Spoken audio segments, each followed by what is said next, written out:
Welcome to this SolidWorks tutorial, guys. In this tutorial we will be designing this housing for the jet engine in SolidWorks.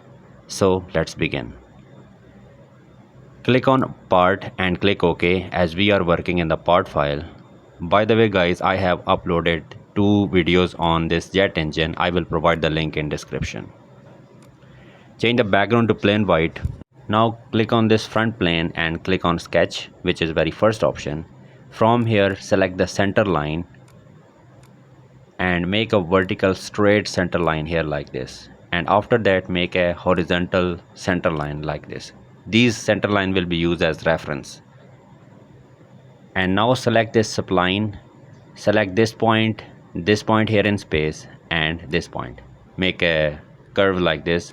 Now select smart dimensioning tool. From this point to this horizontal center line, here specify the distance as 100 millimeter, and after that this point to this point, here specify the distance as 580 millimeter. Now select this point of the spline and this point on the line, and here specify the distance as 300 millimeter, and after that select this point, and now we are specifying the vertical distance, which is 35 millimeter. And after that you can select spline and click here in space and click on this vertical line and make a spline like this. Now select line here. From this point make a sketch like this, horizontal, inclined and horizontal line.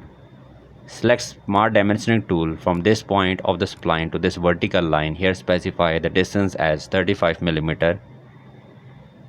And now from this point to this point of the spline, here specify 70 millimeter as distance.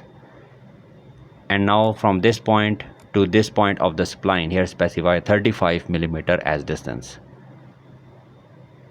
And this line is 25 millimeter, and similarly this line is 25 millimeter as well. And now we need to specify the angle of this line. So select this line and this line, and here specify the angle as 135 degree. Okay. Now from this point of the spline to this origin, here specify the height, which is 215 millimeter. And as you can see, few lines are turning into black, which is the indication of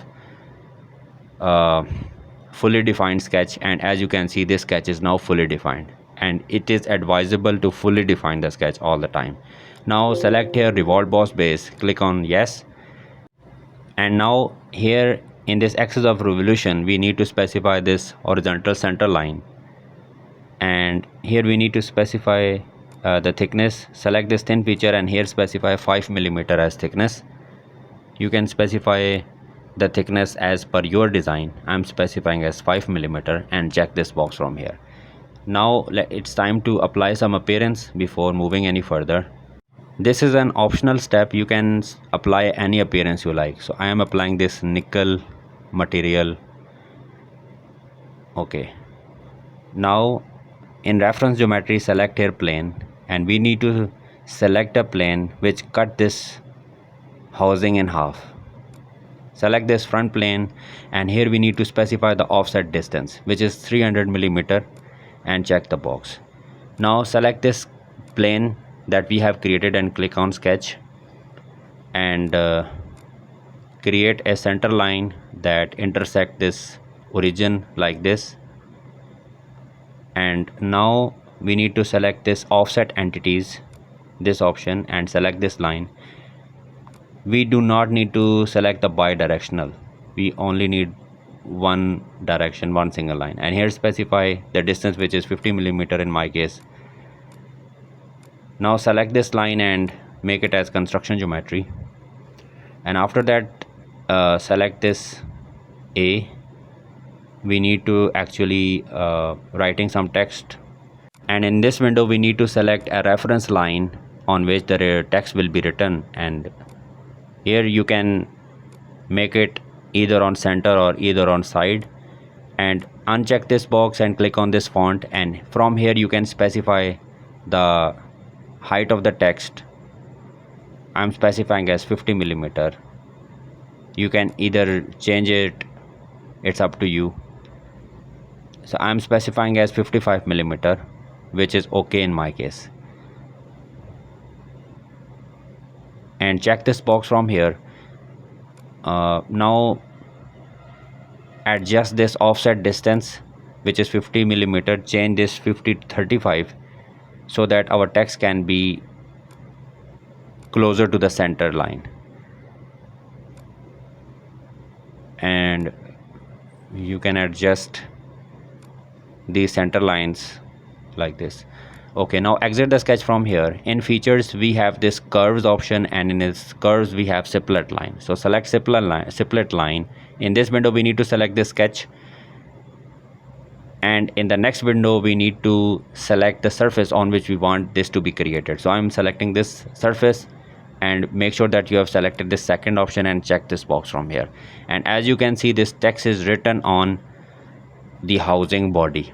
Now we need to hide this sketch, so select this sketch and click on hide. And we also want to hide the plane as well, so select this plane and click on hide. And now let's change the appearance for this text.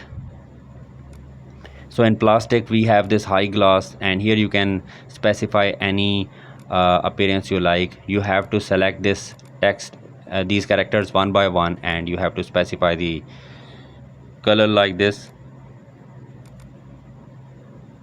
So I am specifying this red color to all these characters, and after that I will change the color of the housing as well. So here let me right click here and select edit appearance, and after that we need to specify any other appearance, and this time I'm specifying this plastic high gloss appearance. This is, by the way, an optional step. This only makes the visualization better. So that's how we create the housing of this propeller jet in SolidWorks. And I have already created few more tutorials on this jet engine. You can find the link in the description of those videos. If you find this video helpful guys, then please subscribe to my channel. Thanks for watching.